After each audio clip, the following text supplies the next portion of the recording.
Welcome back to the Dementia Collective, where we explore stories, tools, and ideas reshaping dementia and caregiving supports. I'm Andrew Carissa. I'm a caregiver, researcher, and the founder of blueBell Village.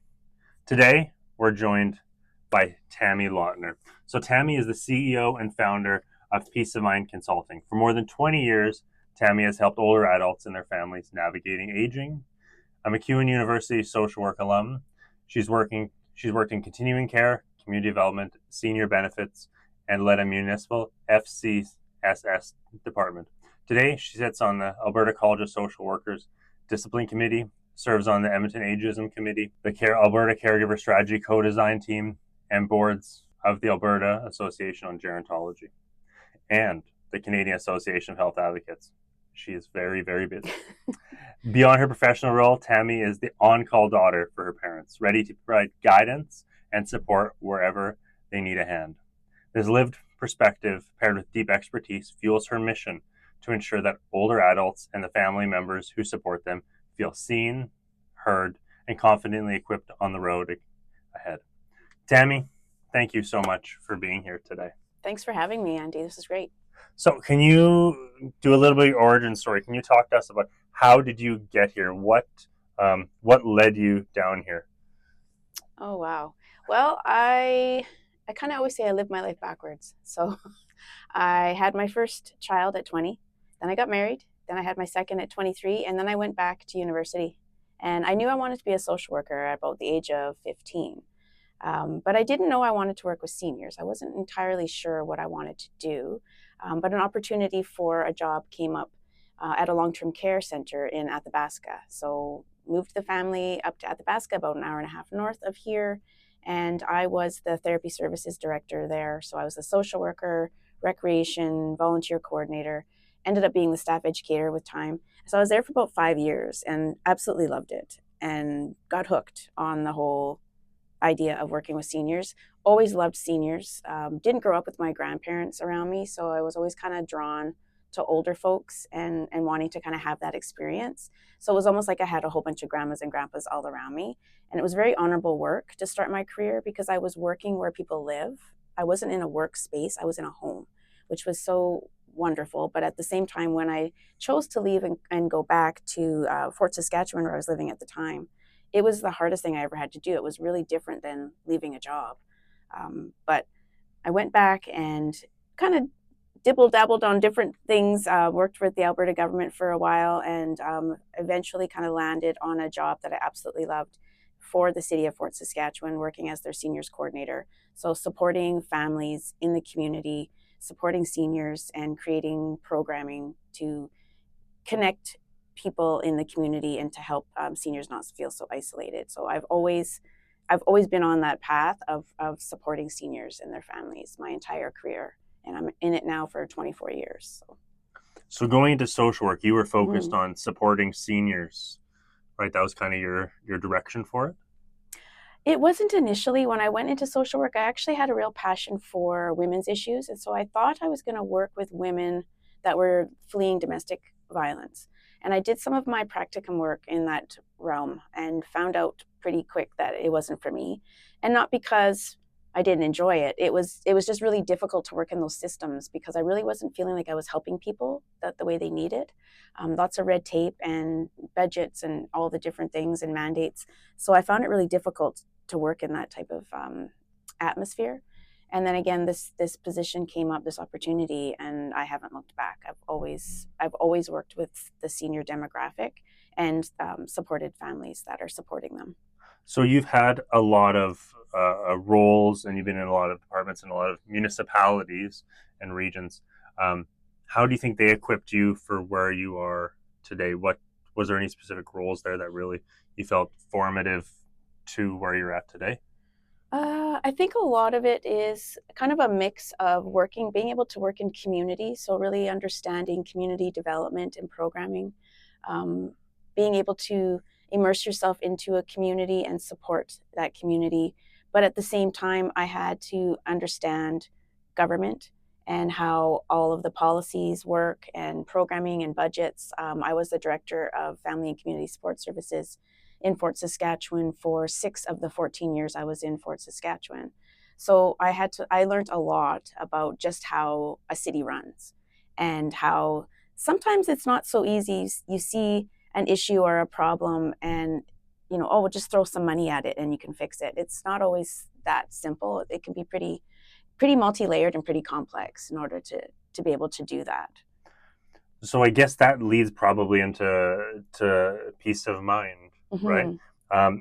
So you began with Peace of Mind Concierge. Can you talk about the journey to creation of that, and then how you turned it from concierge to consulting? Can you kind of talk about that road?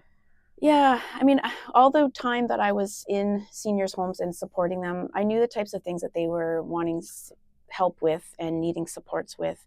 Oftentimes the kids were at work, they're busy, they're not able to do these things, but it wasn't within our mandate to be able to do the things that some of the seniors that I supported were asking for.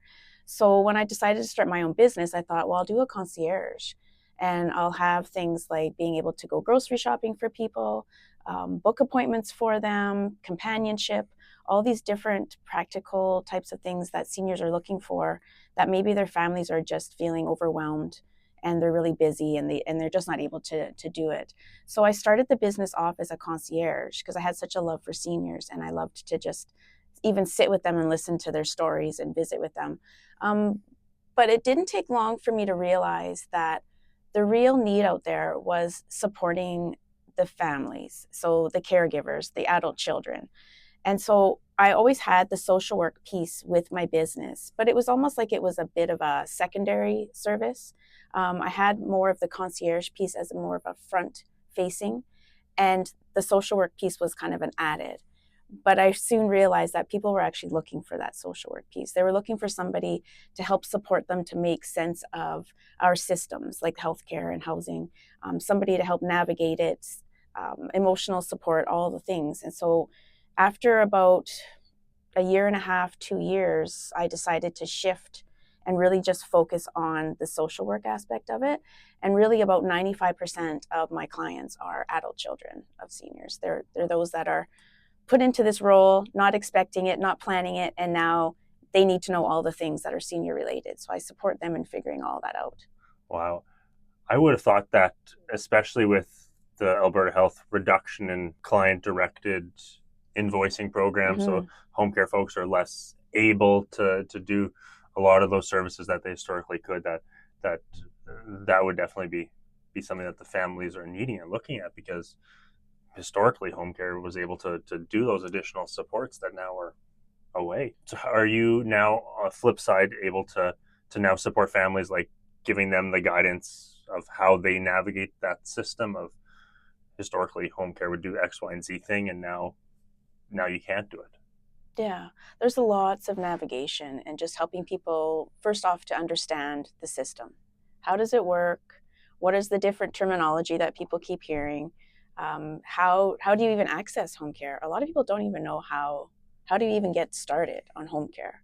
How do I even initiate this? Do I need a doctor referral? A lot of people think they need a doctor or a medical profession of some sort to refer them, and they don't realize, no, you can self-refer. So just helping them to understand all of those intricacies. And then one of the goals that I always had with the business was to build a business referral partnership. So having a list of different businesses that I really found that were reputable, because I built a relationship with them, that I can confidently refer to clients, the things that I don't do, like home care. So I'm able to support them and give them those types of soft referrals and introduce them to people that I think are really great and reputable in Edmonton. So how does a family go and say, you know what, my family has this need, my loved one has this need, I need support? How does someone go and determine what support that they need? Like, how would they go and say, you know what, Tammy, I need peace of mind? What is there any sort of commonalities that people go through that say this is where it's beyond my capability to figure this out? Yeah, it's usually if there's some type of a medical incident, right? There's either a decline in health or there's a medical incident, and they're in the hospital. And so oftentimes that's kind of what starts it. where people are just like, okay, there's lots to navigate here. You know, mom or dad is declining in health. They're now in the hospital. I'm not sure if they can go back home. So it's usually they're going through some type of a life transition where they're realizing this is just too much. I can't manage all the things. All these balls are in the air and I'm going to drop them if I don't seek out some type of support that somebody can help me with it. And so that's often when people will contact me. Most of my business comes from referrals, so other businesses where they're connecting with people. Maybe it's housing. They're looking around at different housing options because, again, mom or dad can't stay on their own anymore. So they're looking at options that way. And they refer them to me because they sound so overwhelmed on the phone, right? Or they're meeting with them and there's just too many things to think about, too many words, too much when it comes to supportive living, all the different things that different places talk about, and they just feel so overwhelmed with it. And so people will often say, well, here's somebody I know that can help you navigate through all of that and make some sense of it. So really I'm there to help wade through it all and to help make sense of it so it's not so hard and not so lonesome in doing it too. Do you find that families that have a single individual caring for a loved one or two loved ones is easier dynamic for you to navigate than one with, say, a couple siblings and they're all saying we want to look after their parent, and you kind of have to navigate between the sibling dynamics? Do you find that it's easier with one to work through? Do you think it's easier with multiple siblings to work through, or is Yeah, it the same? that's a good question. I have had situations where it has been challenging, where you have multiple siblings and they all want to be involved, which is great because I've seen it where there's multiple siblings and only one is taking on all of the brunt of figuring all of this out and they're feeling very overwhelmed on their own. So it is challenging because you have differing opinions, different ideas of what should happen. So I do find it's more ideal if you can have one, maybe two people that you're dealing with.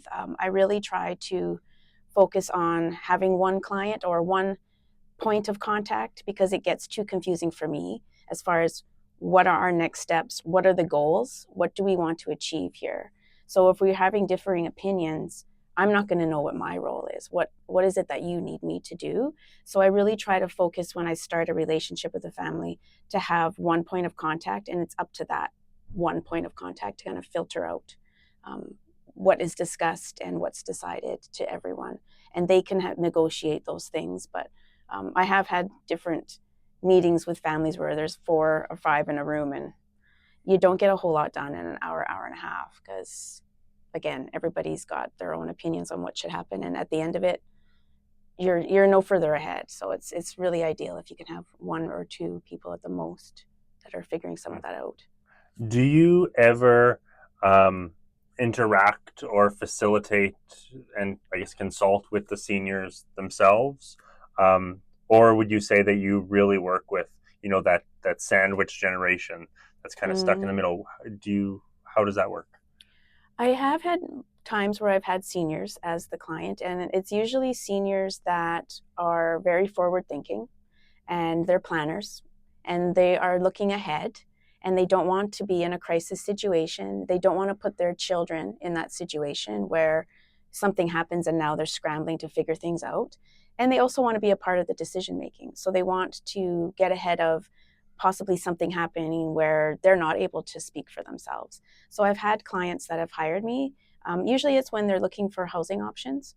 Hire me to figure some of that out and make it a little easier and create more of a short list of those ideal places based on what their needs and their wants are. But 9 times out of 10, it's the sandwich generation. It's the kids that are hiring me or even just reaching out and inquiring about what is this that you do, because it's unique, right? Like some of what I do is in the public system, but I kind of say I'm like a social worker on steroids. You might find some support of what I do, maybe in the hospital with some of the social workers, but I really dive in because I have the time to do that, right? I'm private. You're hiring me. I'm able to really dive in and have conversations with you, be available to you, and sit down and really get a sense on what is going on and what are your needs, which when I was working in the public system, I just did not have the capacity to do that. How has your time in both the public sector and the private sector changed the way you approach these supports? Yeah, well, I slow down. I take my time because I can, right? So I think that I'm much more consciously aware of just my approach and how I explain things and how I can spend time to build a relationship with families. Where in the public system, I could to a point, because when I was working, I was out in the community and I was doing other things besides the one-on-one support. So if people were in some of those spaces, you did build relationship with people, but not to the level that I do in my private business. I really get to know my clients really, really well and understand what's going on for them and things that they don't expect, because you're always in your head when you're a caregiver and you're doing things for other people.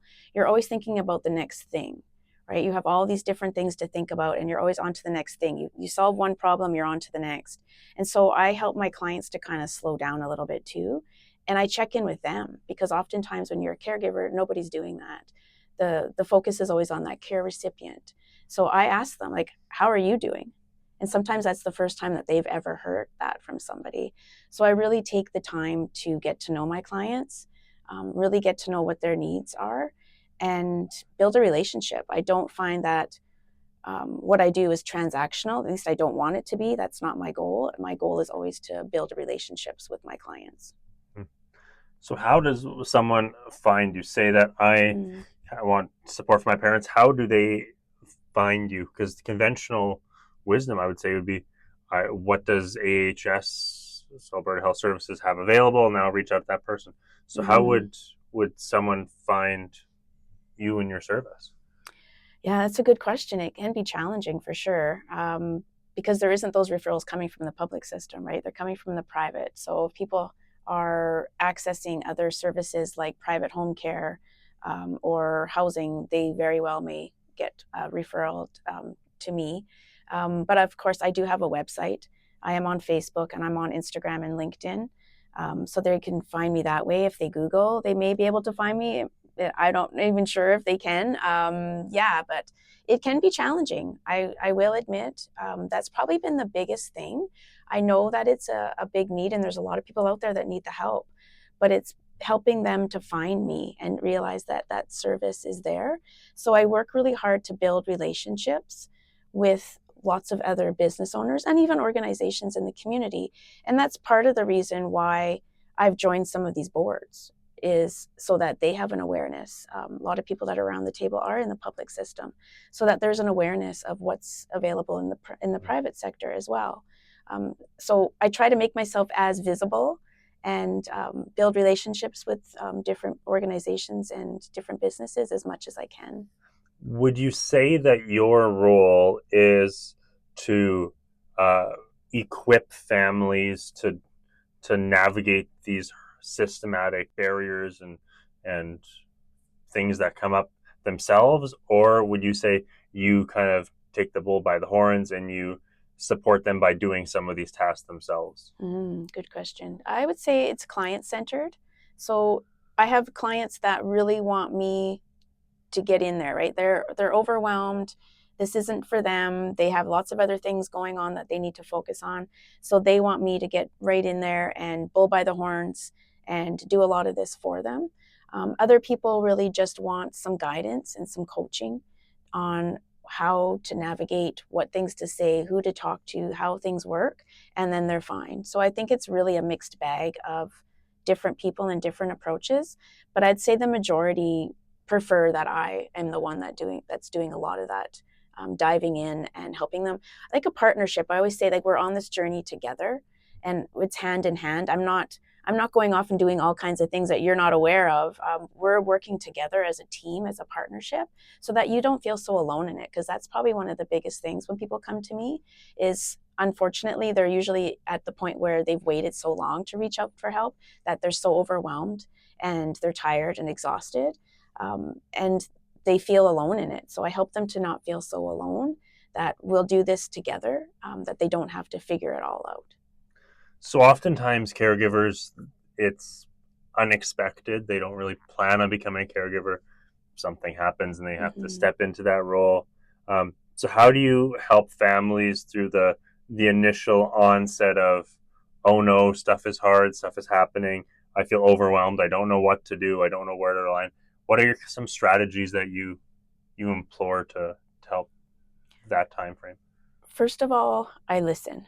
So I really listen to what people are saying and almost dissect what they're saying and putting an emotion behind it. Because oftentimes, like an example will be if there's conflict in the family.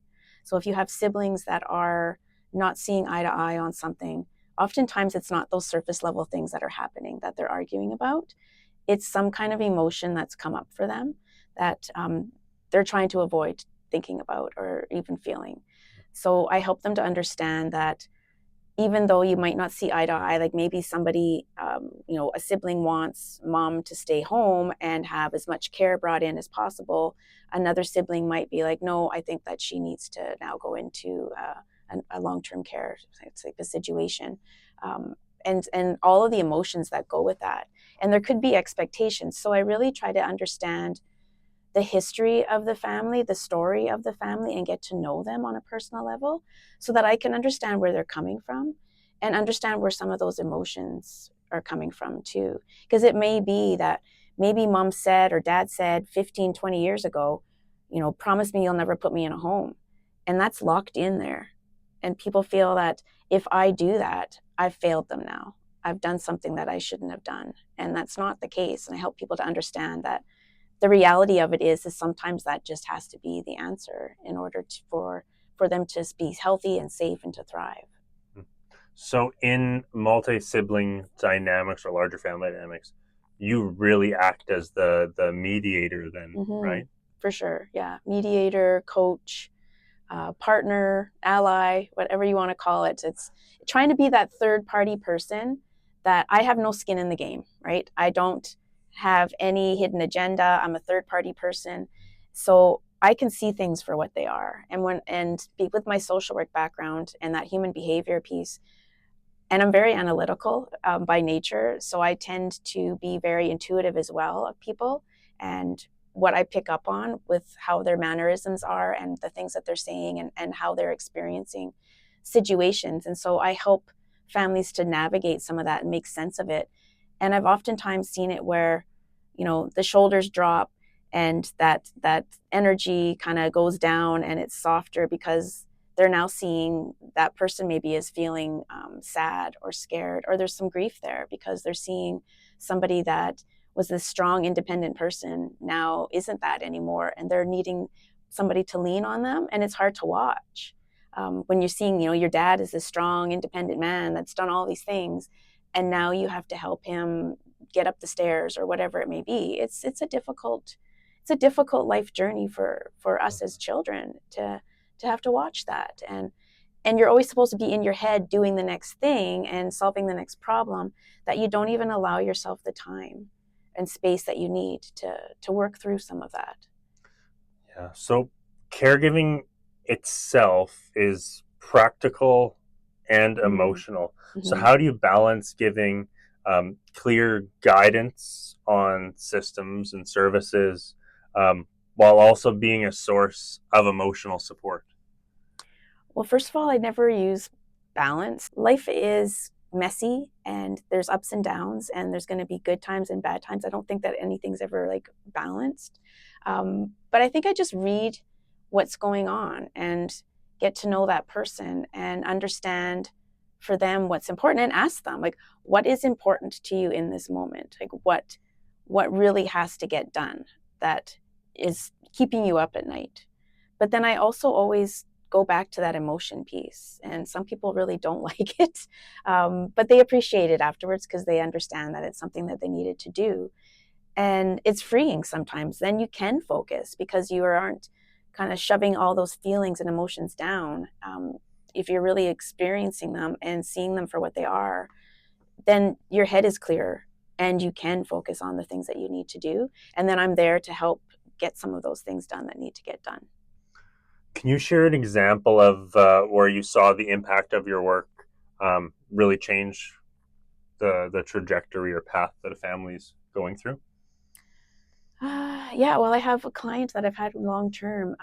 She's a professional, very intelligent woman, many degrees. And I remember meeting her, and that was kind of how she introduced herself, and was really hard on herself because she thought, I should be able to figure this out.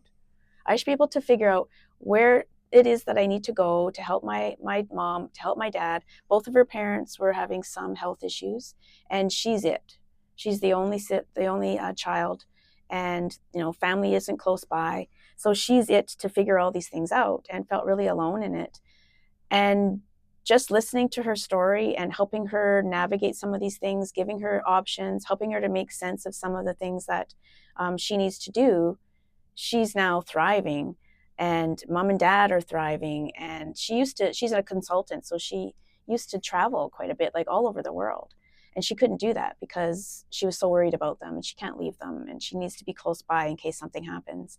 So now, because I've had a more long-term relationship with them and I know the family, she can go off and do those things, and I'm her step in person. So I'm almost like the backup daughter.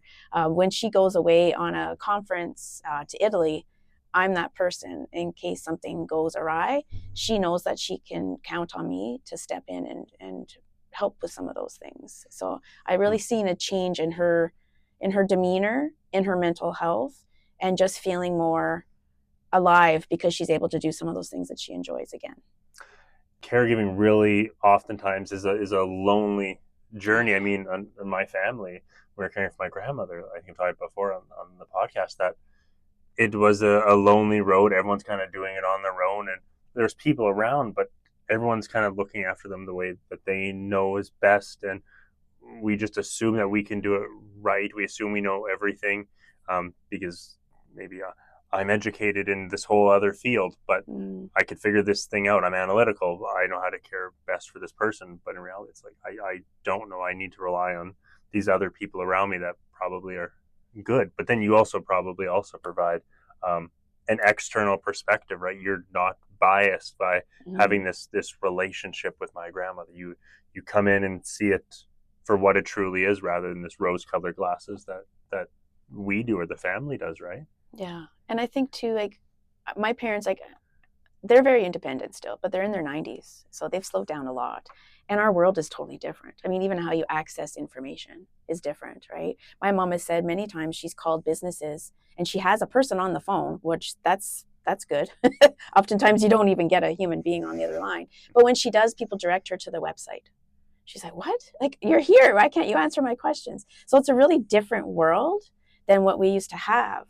And I find that even though I know all these things and I've done this for a long time, it's no easier when it comes to my parents, right? Because I have that emotion attached to it. I have all of these things that are going on for me as a daughter, and all of that professional stuff, it just falls away. Yes, I still know how to access certain things, and I have connections. If they needed home care, I know exactly who to call. I could pick up the phone right now and do it.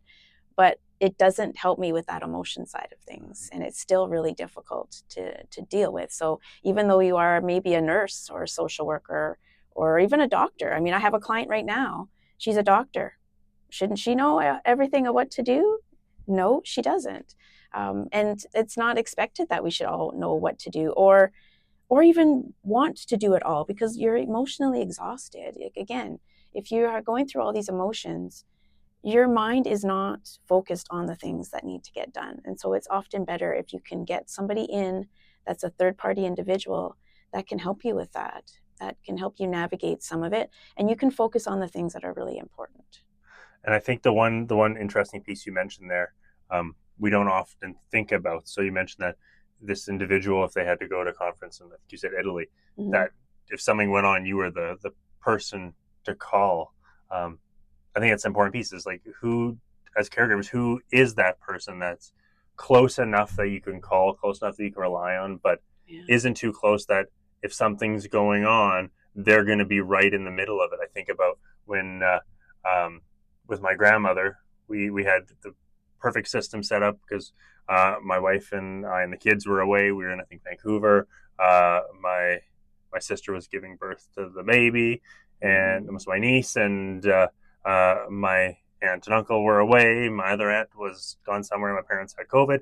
And it was like, Oh we my had this whole goodness. system in place of like, Yeah. we knew all these people were going to be away doing all these things. And the system was set up so that we could have the help grandma needed. But then the hired home care, companion care people ended up getting sick themselves, COVID things. And Mm, like, who do we call? How do we sort out this piece? Because we're all in the middle of this thing and navigating it, but we need someone on the outside that we can rely on, that we can trust to bring in yeah. to support. Because someone with dementia, you don't want just a random person coming in the door to support. So Yeah. how do you have the person that's close enough to navigate it, but far enough and a bit removed enough that they're not in the weeds that's Mm, possibly in the problem itself, yeah. It's tough. It's tough. It's caregiving is not something that you do in isolation, even though a lot of people do.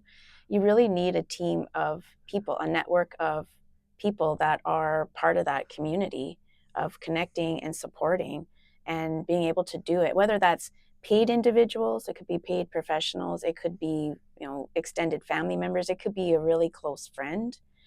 Just if you can have a team of people, even if it's one person, because I know it's not realistic to think you're going to have like 10 people to call on, especially in this day and age. People are so spread out now.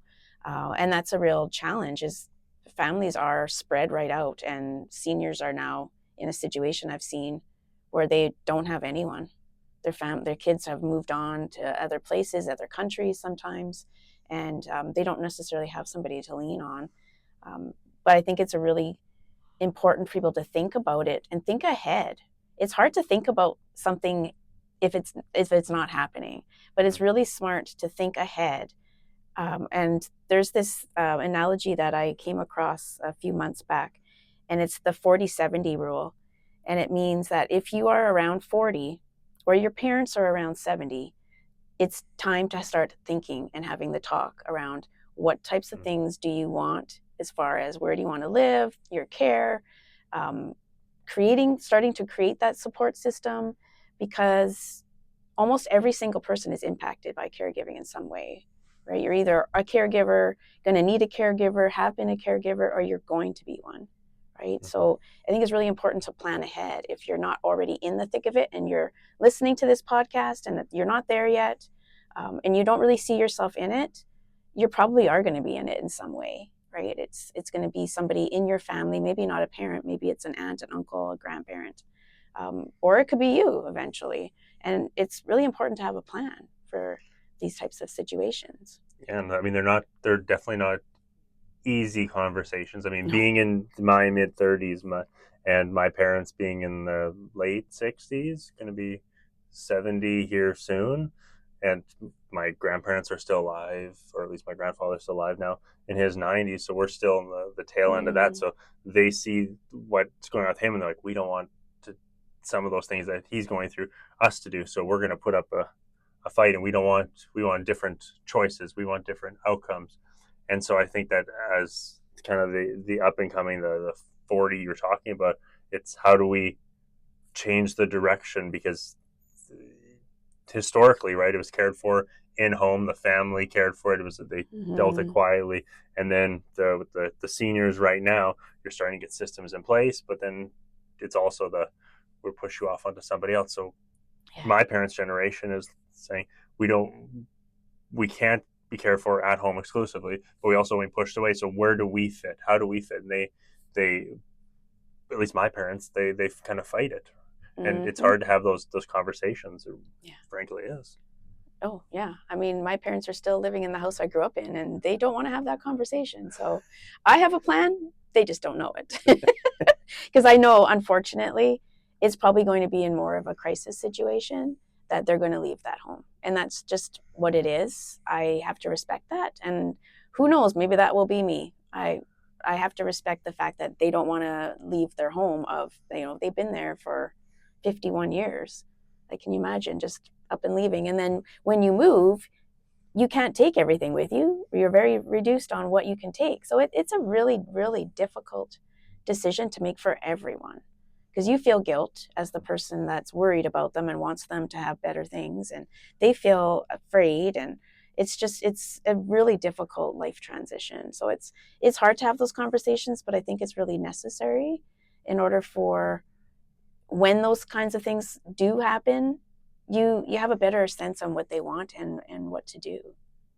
Yeah, and I mean, I can't imagine what it'd be like to live in a house for 50, 60 years and Yeah. say it's time to move somewhere else. I mean, my grandparents, they lived in their house for 50 plus years, and they said they were going to move out to move to this seniors apartment for better part of a decade, and they kept kicking the can like, Yeah. no, it's next year we'll move, Yeah. next year. Not And I ready. think they're not ready, and I mean, it's hard. And I keep telling my wife, next house we move to, I am going to die in that house. And I think that's a lot of the mentality, a lot of the seniors, right? Like, Yeah. I've moved to this house, I'm happy, I've put the sweat equity into this house, I've done everything. This is where I'm comfortable. I don't want to move. So it's, these are all my memories, these are everything, right? These are the marks on the wall of my kids. And it's, how do you navigate that? So how do you navigate that as someone that comes in externally to try and deal with it? Do you look at the senior themselves and try and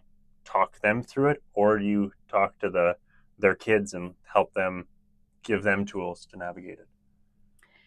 It's coming from the kids, right? So that's kind of where I'm starting from. And so I help them to understand what maybe their mom or dad is going through and what they're feeling, or try to put themselves in their shoes, right? If we're always saying, "Oh, it's for your own good, mom." I mean, I know I would get my back up if somebody kept saying that. My kids, I have two daughters, like they keep saying that to me. I'd be like, "Really? You know exactly what's for good for me." So trying to give them that perspective. So it really depends. It's both. I think it's helping the senior and looking at their point of view, and it's helping the kids and looking at their point of view. But I also have seen it many times where we say things in a very like an empathetic way, where it's for your own good, mom, and it's just, this is what has to happen. But we forget maybe what that feels like for them to hear that, to be on the receiving end of it, that we're almost being dismissive of how they're feeling and what they're going through, and almost feeling like I'm a child, like I'm not your child, I raised you, right? But it's finding that yeah, it's tough, because you always want to be mindful that you're not coming across as if now you're the parent, but the roles do reverse a little bit the more that you're having to care for somebody. But it's really just trying to help the family understand where each of them are coming from, because I can see it for what it is, and I've done this long enough that I understand kind of what people might be feeling, and why they're resistant too, right? Like, again, if you go into a home, you're taking 50, 60 years of memories, and they're asking you to maybe pack up 2 boxes, right? It's like, how do I even wrap my head around that? So I can understand why people would be resistant to it. But there's also choices too. I really try to get a sense on what's going on and what could be possible options or choices realistically, because you can age at home. There's lots of services that can come in and provide that for you. You can modify your home if that's an issue too. But do you have the budget to do that? Because all of those things are going to cost money. But it can be done. It's just understanding about whether that is even an option for families.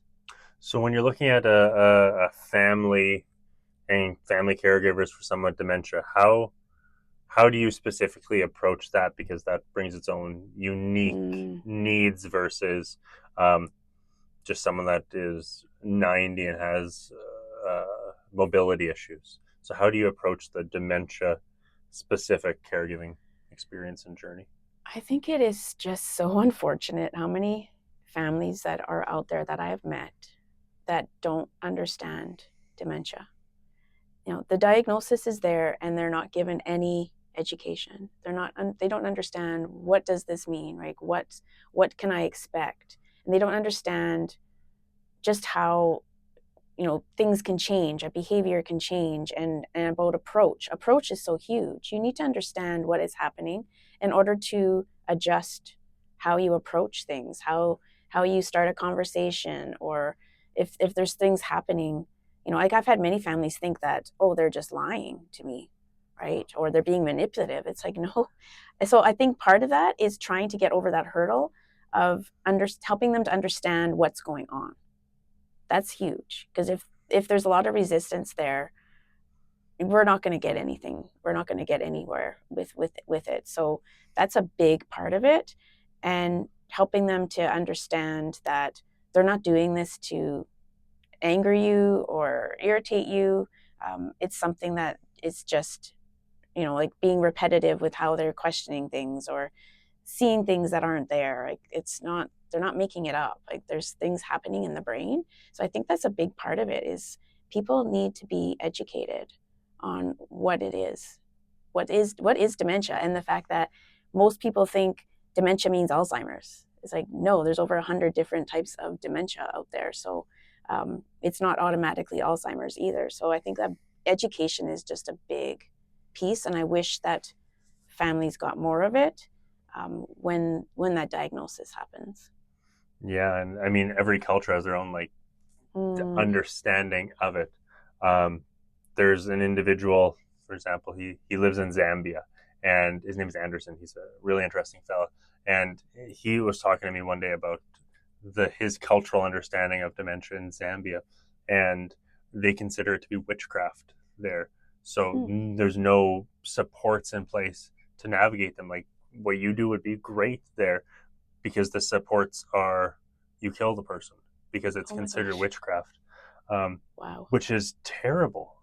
Yeah. And I think a role like yours, you're not prescribing what to do. You're saying, how do we approach you in a way that is what you need, how you need it, and you as the family helps determine what that is, rather than you prescribing exactly what the solution is. I think there's so much value in that, especially with the multicultural society that is Canada, Yeah. And I think that's part of my role and my responsibility, like I said before, is to get to know the family and understand the individual at hand. So the care recipient, right? I need to understand who they are, what's their story, what did they used to do, like if they were a professional or, stay-at-home mom, whatever it is.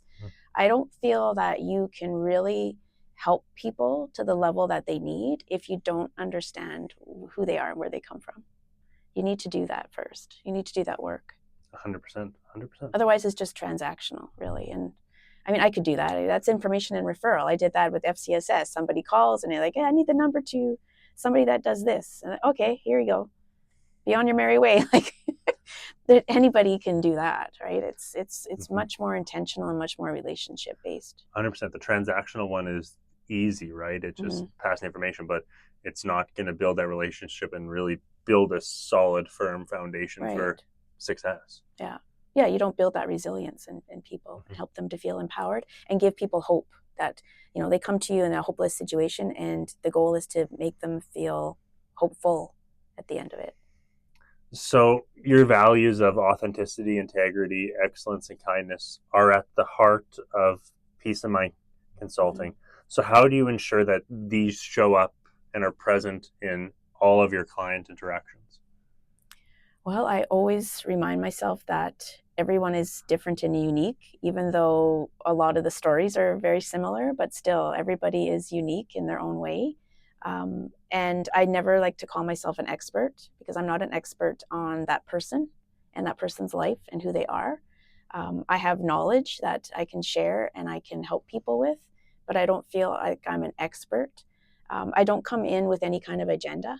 I like to come in with a clean slate every single time, that everybody, again, is unique and different, and it's like starting over again. So I really approach it with a very client-centered approach, and let the client kind of dictate where we go with it, right? Even though they'll call me and they'll be like, "Tell me what to do."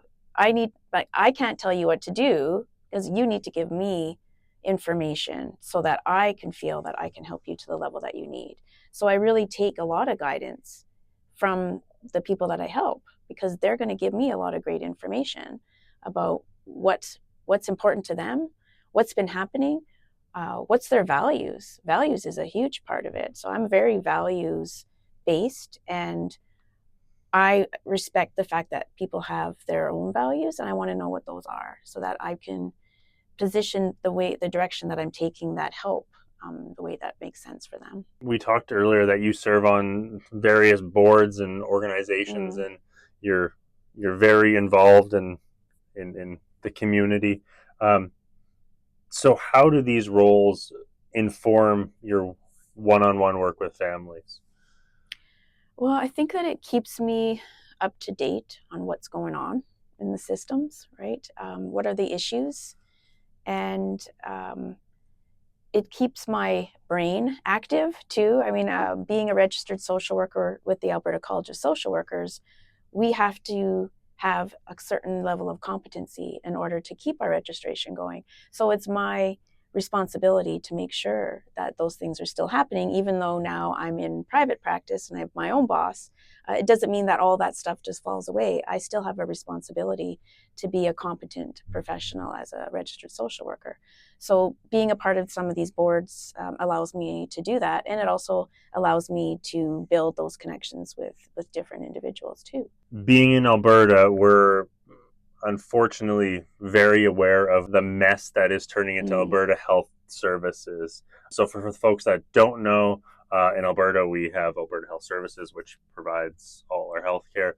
It's being broken up into four bodies. Yeah. Pillars, I think they're calling them. I don't know. It's a mess as we. It is. Yeah. So we're going to go there, are we? Okay. How do you, given we don't fully know how it's going to roll out, what advice could you give to Alberta caregivers now, if again we don't fully know how it's going to roll out because we're in August here, 2025? So what feedback could you give in advance to caregivers to be ready for what can happen with that? Oh wow, I don't even know what's going to happen, so how am I going to know what advice to give? I guess, I mean, somebody that's, again, has been doing this for 24 years. I've worked for government.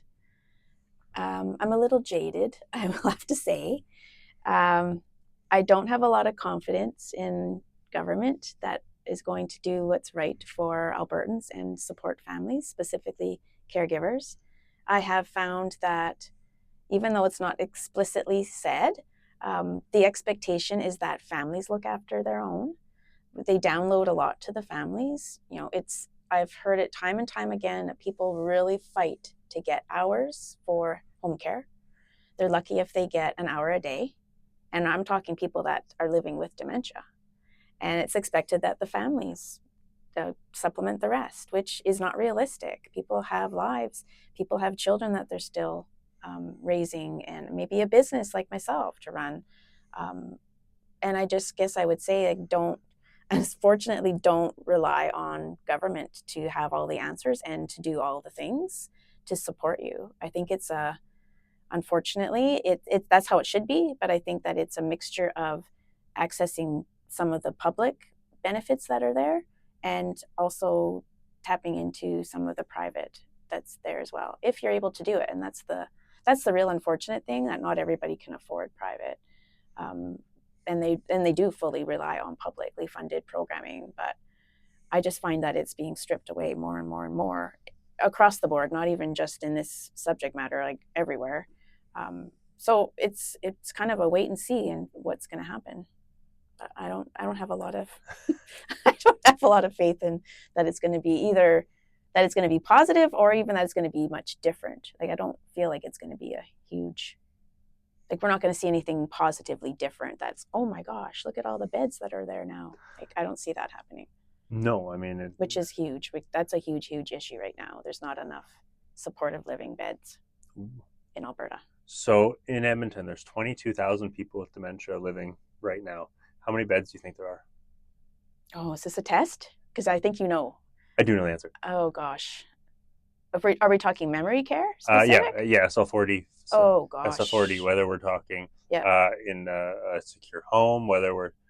I'm going to say like 112 or something. 1,132. Oh gosh, well, look at me. And that's in the Edmonton region, so that includes private and public. So things like Canterbury Lane, Exquisite Care, Shepherd's Care, all those, those all 1,132. Yeah. Which is crazy, right? It is crazy. That 22,000 people, and the number is growing in Alberta at something like 273% between now and 2050. Yeah. There's no plan. Not a good plan. No, Not a good plan. there isn't. It's, yeah, I don't know what's going to happen in the years. I don't know what's going to happen when I'm there. It's like, oh my gosh. That's where trying to take the My kids better look steps, after right? me.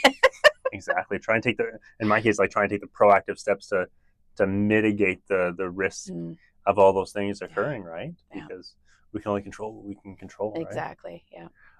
So you describe yourself as the on-call daughter for your parents. Yeah. How does that personal perspective influence your empathy and approach with your clients? Yeah, I think it helps help people to understand what they might be going through. But again, my parents are still fairly independent, even though they're in their 90s. So I don't want to say that I understand it if somebody is in a situation like I've had clients where they're living with their parents and they're providing that care day to day. I don't know what that feels like. I can go off and I can do podcasts whenever I want, right? I can do whatever I want. I can go off to the lake this weekend. I don't have the same life that a lot of people that I know do, and a lot of caregivers in Alberta and across Canada do. But I do understand what it's like to watch your parents change and not be as independent and having to step in with the things, the need to be patient, because that sometimes is challenging to be patient when they want certain things and they're not always understanding that you have a life and that you have things you have to get done, or they don't even recognize necessarily that some of this is emotional for you, that taking you to the doctor all the time, yet I want to do it. Like I do that for my dad, and I do want to do it. I want to be involved. I want to know what's going on, but it is also hard. It's taxing emotionally. So I understand where people are at to a level, and I say that I'm kind of the on-call daughter. I actually don't like the term caregiver, and I'm trying to step away from it because I feel like it doesn't resonate with the average person. Like they don't call themselves that. Like I haven't come across very many people that themselves call themselves a caregiver, even if they are doing a whole bunch of things. I like to just say that I'm the supporting family member or the on-call daughter. And it also shows, I feel just personally, a sense of respect for my parents because they are still fairly independent. I'm not their caregiver. Like if I said that to my mom's face, oh my gosh, you're not my caregiver. Like I'm totally independent. I'm still doing all the things. Like she's still driving at 90. So, not that I necessarily think she should, but she's doing it. So I think that it's just, I think everybody is just at a different journey, on a different journey, in a different place, and as you go, and those life transitions. And I understand it to a point, and I will probably understand it more as we go. But it has helped me to be empathetic, being older and having older parents, that you kind of understand it a little bit and where this is ultimately going. But at the same time, everybody has their own story and their own journey, and I'm not the knower of all things, that's for sure. So many caregivers, let's continue with the caregiver says purpose. Yeah, I know. So experience guilt and burnout, especially women juggling multiple roles. What advice would you give about taking care of themselves while caring for their loved ones? Because oftentimes you see, if my parents need something, I'll drop everything and do it. Then I'll do it today, tomorrow, and it ends up becoming a repetitive thing where it becomes I focus on them instead of me, and you burn out. So what advice can you give in that situation? Yeah. I mean, I'm not going to say self-care because that's another term that I don't care for, because people right away like shut down. They're like, oh, self-care. So if I take a bubble bath and all my worries will just melt away, it's like, no. I like to use the word self-compassion. So I think we need to be more compassionate to ourselves and give ourselves a break. That you don't need to feel guilty about all the things, because you're never going to get it right all the time. You're never going to be perfect all the time, and you are human. And so give yourself some grace and some kindness to yourself, and to do things that you enjoy. And it doesn't have to be anything big. It's like, I love to be outside. I find my demeanor really changes if the weather is nice and I'm outside. So we have a lake lot. So that's my place. That's my sanctuary. We go there almost every weekend in the summer, and I'm outside. My my mental health just changes. I feel much better. So if that's something for you, see if you can go out, be outside. Even, if you can't have somebody to, for respite, take the person with you, go for a walk. Breathing is a big one too. Just breathe. It's amazing how we don't really breathe, or we don't pay attention to our breath. And if we're having a moment where things are feeling overwhelming, we feel like, oh my gosh, I'm going to have an anxiety attack, or I'm just feeling so overwhelmed, I'm so anxious or angry, just stop and breathe in and out slowly for a few seconds. And it's amazing how much it can just kind of help regulate you again. Because I'm not going to tell people, oh, go out for dinner or plan a weekend away. Like, it's not realistic for a lot of people to do that. So if you can do little things that are doable within your day, then I think that it helps to get you through this journey.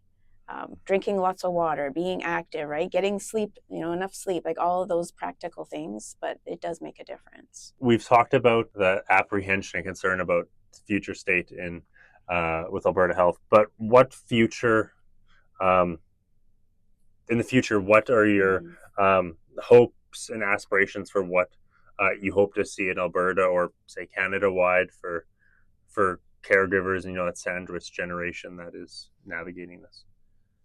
Yeah, I think that we need to build community and build communities, build cities, so that we are bringing multi-generational people together. What that looks like, I don't know. I mean, working for a city and kind of understanding the inner workings of a city, I don't believe that we build neighborhoods in a way that is conducive to people connecting and coming together. It used to be that everybody looked after everybody's kids, right? So I'd go out and I'd be outside playing all day. And if you got into any kind of trouble, if there's a neighbor that would see that and tell your mom, kind of thing. Those kinds of things aren't happening anymore. And I know we're talking about aging, but I think it does start there too. I think it's about building communities and cities and towns and making them more intentional with people coming together. Because you hear the term, it takes a village to raise a child. It actually takes a village for somebody to age well, too. You can't do it in isolation. And I think that that's happening far too much, where people are behind closed doors and they're struggling like we have no idea. And they don't feel like they have anybody to turn to. So I would hope that somewhere in the future we're the most connected than ever, but we're actually very disconnected as a society. And I think that we need to get back to that more and step away. And it sounds so like preachy, but step away from all this technology. We're in front of all this technology, right? Step away from it and get back to some of the simpler things and understand the older generation, and take a moment to actually like talk to somebody that's older and hear their stories, because they're fascinating. And a lot of people I've met are like extremely funny, like so interesting. And I think that this just needs to have more of that coming together, multi-generational, in order for things to be, I don't know, for us to go in a way that we need to go, because people are in isolation and we need to get away from, I call it warehousing seniors, long-term care centers, supported living, whatever you want to call them. We warehouse people, right? We take them out of their homes and then we put them in this place, and then there's where you go.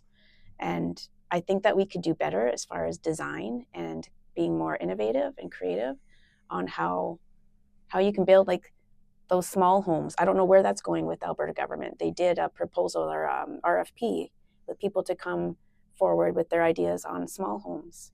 And that's like the idea of almost like a group home for seniors, right? Like having maybe up to 10 people living in a home in a community beside another house. Like, it's not this institutionalized feeling. We need to do more of that and stop institutionalizing people as they age. Yeah, which is where the exquisite care concept came in. It was a great idea, right? So on an earlier podcast, we had Elroy Jesperson on, the founder of the Dementia Village in Langley, so the Village Langley. And so that's obviously a really interesting, unique solution to support seniors. When I've met with his architect who designed the village in Langley, and he's a Japanese fella, and him and I were talking about this one day, and he was telling me that in Japan the approach is entirely different, similar to what you said about the kids and looking after each other. He goes, in some of their dementia communities, they don't have walls. So the village in Langley, it has 8 foot tall fences that are built into the trees, so you don't really notice them, but they're Right. there. But in Japan, they don't have it because the community sees, hey, this is Leroy or whoever walking around. He should be over there, and then the community members will help redirect them, take them where they need to go. Yes. And Wow, I love that. they don't need these physical constraints or physical walls to hold them in place. Instead, you have this community that's uplifting them together and supporting them together, and it's this collective value of taking care of your seniors and elders that I think we really are missing here in the Oh design, yeah. rather than um, put them in a facility, hop them up on drugs, and leave them alone. I mean, Yeah. I know an individual, and I'm not gonna say who it is, but he was hired by families to support a specific affluent family to figure out which secure facility is best for their loved one.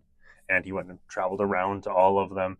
And what he was telling me was that uh, they went to like the most expensive one, and it's not in Edmonton, it's another big city in Canada, but the most expensive one. And they were around lunchtime, and he was just observing, watching. And what he saw was in this institution that they were putting the person that worked there in the middle of a chair. All the other people, they forced them in a wheelchair and made them sit No. around the kind of round And they're table, and they feeding them? force fed them all. And he's No. like, "This is the Mm-hmm. best institution here, and this is what we're doing. This is scary." And unfortunately, I find Mm. that's some don't do that, but I mean, we need to create systems that are different and better. Like I always talk about, for us, it's like we don't want to fit a circle into a square peg, right? And for my grandmother, I love my grandmother deeply. That's why the company is named after her, right? Is And I wouldn't want her to be in that facility. And No. I think the people in those facilities are doing the best they can with what they have, and Exactly. I appreciate what they're doing, and I really really do.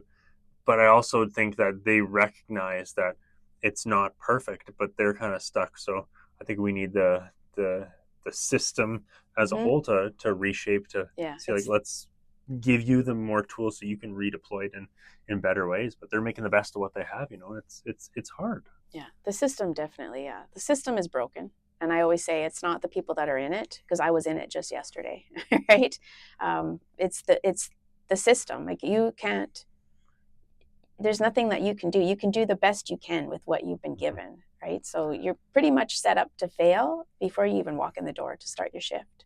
You can only do so much. The thing that you do have control over is what attitude you bring to the Mm-hmm. table when you go to work every day. You can totally change that. So you can make it as pleasant for that individual or individuals as much as you can. But yeah, I think it's just this thing, and that's partly why I decided to be on the ageism committee with the Edmonton Seniors Coordinator and Council, because I really feel like this, like North America, really, we don't value our elders enough, right? We kind of, you get to a certain age, you're retired. Oh, because it's all about what do you do? It's like, oh, you don't work anymore. Oh well, you're no good to society anymore. You don't have anything to offer. And then as you get older and you might look a little bit more feeble, there's a lot of misconceptions and biases as far as what you can do. I mean, I've seen it lost with my dad. He's sharper than me. He's 94. Yeah, he has some hearing deficits. He's got his hearing aids. But he'll tell me things and I like, oh, I don't remember that. Or he'll tell me something I said to him a week or two ago. It's like, did I say that? He's like, oh, geez, girl. Like, yes, you did. Like, I don't know. Like it's this bias that if they Mm-hmm. get older, you don't know what the heck you're doing and you're all senile. It's like, no, he's very sharp. And so I've had both ends of the spectrum. I've had healthcare professionals that, because again, I'm always in the room, he wants me there. And I think part of that is just that hearing deficit. Like he doesn't always pick up on what people are saying. And when you're younger, you talk really fast, a lot of that generation. So he doesn't understand. So he'd rather that I'm in the room. So a lot of people will look at me and talk about him like he's not there. Mm-hmm. And then there's others that talk directly to him and have a conversation with him. So I really appreciate it when people do that. Involve me in the conversation, that's great, but he's still very much able to speak for himself and answer some questions for you. Yeah, unfortunately, I find the typical white Canadian American society really does put seniors at a second level. Let's not focus on them. Their prime is done. Let's just make them comfortable, send them to Florida, and move along. And I think that's a problem. I mean, that's where some other cultures do it a whole lot better. Like very different. Like First Nations, we respect our elders, and they have so much value. I mean, there's a bunch of problems where we weren't seeing elders really raise up in age. Like in 2006, only 5% of First Nations population was over the age of 65. Oh wow! Yeah, it's by 2036. They're saying it's supposed to be 16%. So we're seeing it increase, which is amazing. But I mean, as a First Nations person, we have so much value and respect for them, and I wish that the general society would see it the same way, because think of all the collective wisdom that they've seen. Like, if the easy numbers, if the person is 100, the amount of stuff that happened between 1925 and 2025, like all the things that happened in the world and just in their community environment, right? Just how the city has changed or a town has changed. Like, oh my gosh, it's so interesting. And I think people are really, it's unfortunate because, again, I've always loved seniors. I'm the youngest of 4, and my siblings are quite a bit older than me. So I found I was hanging out with adults for a good chunk of my life. So I loved the older folk, and I just always thought they were really kind of neat and always kind too, right? Just always wanted to kind of look after you and to do things for you. But the stories that I've heard, and I think people are really missing the mark. You're missing out on some really interesting stories and lessons that you don't hear about anywhere. You wouldn't, unless you're sitting down and having a conversation with somebody. Oh yeah, I mean, the amount of stories I've heard from just doing the blueBell thing of, did you know that this senior citizen knew this celebrity? I'm like, huh, interesting. Like, my grandmother, before her dementia went down, she's like, we were talking one day, and this would have been, I probably would have been like 20, so she would have probably 15 years ago, and she was telling me that. So it was many years ago now, but she was telling me that. So she grew up in Winnipeg, and she babysat, I think it was Randy Bachman, I think from BTO when she was a kid. Yeah, and I was like, see, right. That's so cool. Who would have known? Exactly. Right? And you wouldn't know unless you asked, or unless you sit down and give them some time to have a conversation. 100%. I'm 95% sure it was Randy Bachman from BTO that she was saying. Cool. But regardless, it was like a big classic rock lead singer, and I was like, all right, that's really neat. Yeah, see, there you go. Who would have known these things, right? If we don't have these stories, and unfortunately, like, it's once they start going through dementia, if they have it, or they just start forgetting things through normal aging, like, we can't go back and unturn that dial. No, so much of that is going to just be gone, right? When this generation kind of fades out, it's just gone. Mm-hmm. Yeah. And then what do you do? Like, oh, okay. That's the thing, right? Yeah. So if you had to Tammy, give 1 or 2 last parting words and nuggets of wisdom for caregivers, and specifically caregivers of individuals navigating dementia, what would that be? I think I would go back to just being kinder to yourself. Just being kinder to yourself. Give yourself a break. Give yourself grace. You are doing the best that you can with what you've been given. You don't train for this.